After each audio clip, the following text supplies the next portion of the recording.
Ćao drugari, dobrodošli na moj kanal, moje ime je Luka Funduk. Danas pričamo o tome kako da sinkujete vaše video i sound failove u Pluralize-u.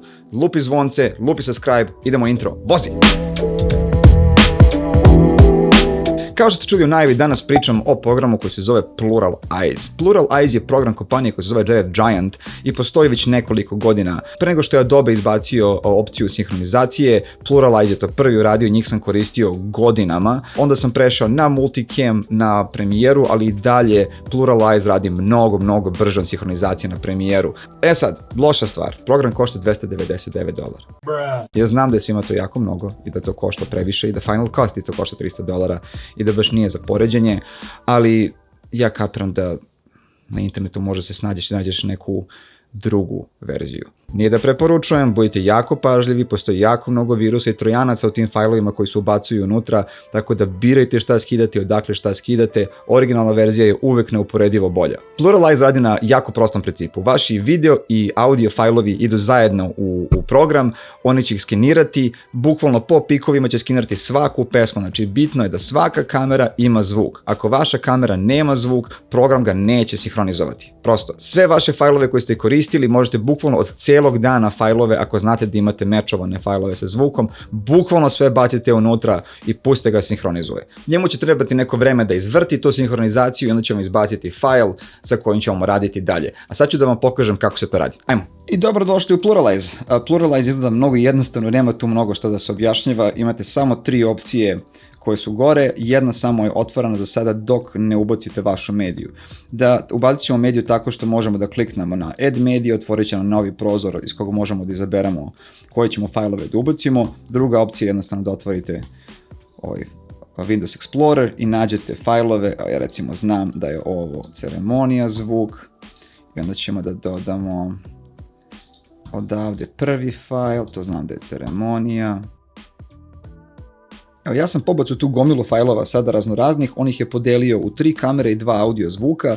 Ja znam da su svi ovi failovi snimani u isto vreme, tako da ću sada ga pustim da odradi, on trenutno sprema mediju za sinhronizaciju, tako da ja ne moram to da čekam, mogu samo da lupim Synchronize. Pustit ću ga sada da radi, sačekat ću da završi i onda se vraćamo. Ovako izgleda sinhronizovan timeline u Pluralize-u, on je sve to poređao. Čim su vam failovi svi plavi, to znači da su svi poređani. Ako vam je file crven, što znači da onda file nije sinhronizovan i onda će vas Pluralize pitati gdje hoćete da stavite taj file.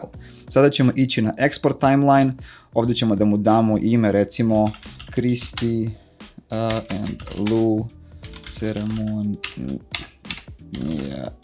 Sync. Idemo Save, ovdje ćemo staviti Export format u Premiere Pro. Color Unsynchronized Clip znači upravo to. Svaki file ko ne bude bio sinhronizovan, bit će crven i označit će ga na timelineu. Move Unsynchronized Clips to the end, što znači da ako file bude nesinkovan, da li hoćete da ga stavite na kraj vašeg timelinea. Create a subsequence, create a sequence with audio replace, znači će vam napraviti novu sekvencu sa glavnim zvukom koji ste uveli sa strane, koji nije u kameri vezan. Udarit ćemo sada Export, on će vam napraviti ovaj file ovdje. Ja sam već napravio Premieru jedan projekat, trenutno je prazno. Sve što ću da uradim je da kliknemo ovdje, da prevučemo ovaj file ovdje u library, ispravno ću da ga pustim da on učita. Evo ga. On je sve to podelio na kamere i trackove koji postoje. Sve što treba da uradimo sada je na ovaj sequence, udarimo desni klik, idemo na zašto sam klip?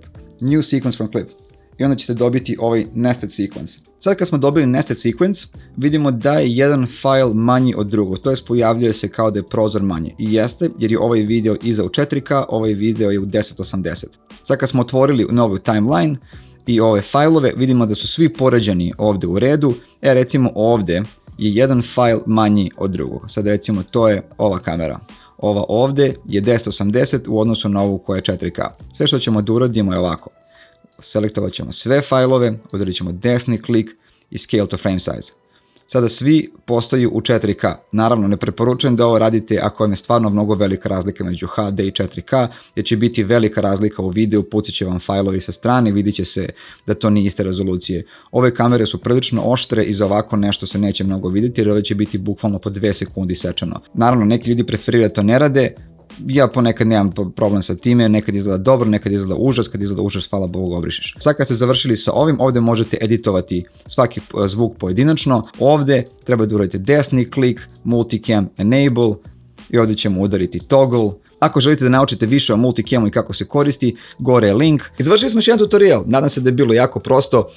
Pluralize je jako jednostavan program, samo selektuješ sve zajedno, baciš unutra, sipaš i ne misliš i vozi. Dok ste još tu, ako volite kola i bavite se fotografijom i zanima vas nešto između ta dva, obrati pažnju na kanal Ajduk, odličan kanal, odlične stvari puštaju. A sada lupi subscribe, udri zvonce i vidimo se u sljedećem videu. Ćao, čao!